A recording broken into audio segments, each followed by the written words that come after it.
छत्रपती संभाजीनगर येथे सलग दुसऱ्या दिवशी भाजपातील नाराज इच्छुकांचा उद्रेक पाहायला मिळालाय। भाजपा कार्यालयात काल राडा घातलेल्या लाडक्या बहिणी आज थेट उपोषणाला बसल्यात, तर दुसरीकडे नाराज भाजपा पदाधिकाऱ्यांनी खासदार भागवत कराड आणि मंत्री अतुल सावे यांच्या गाडीला घेराव घातला।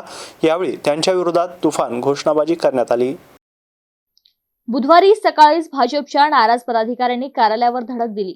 खासदार भागवत कराड आणि मंत्री अतुल सावे यांना नाराज कार्यकर्त्यांच्या रोषाचा सामना करावा लागला। कार्यकर्त्यांनी भागवत कराड यांच्या गाडीला घेराव घालत रोखले। त्यानंतर त्यांच्या गाडीच्या बोनेटवर जोरजोरात हात आपटत त्यांच्या विरोधात घोषणाबाजी केली। अतुल सावे यांच्याही गाडीला घेराव घालण्यात आला होता, मात्र पोलिसांनी कार्यकर्त्यांना पांगवले। त्यानंतर सावे कराड यांचा ताफा तिथून निघून गेला। या आंदोलनादरम्यान एक धक्कादायक प्रकार समोर आलाय। पक्षाचे जुने कार्यकर्ते प्रशांत भदाणे पाटील यांनी थेट मंत्री अतुल सावे आणि खासदार भागवत कराड यांच्या गाड्या अडवल्या। यावेळी त्यांनी स्वतःच्या अंगावर पेट्रोल ओतून घेत आत्मदहनाचा प्रयत्न केला। मी सर्वेक्षणामध्ये आघाडीवर होतो, पक्षासाठी अनेक वर्ष झटलो, पण साहेबांनी त्यांच्या पियेला तिकीट देऊन माझा घात केला, असा गंभीर आरोप भदाणे पाटील यांनी केलाय।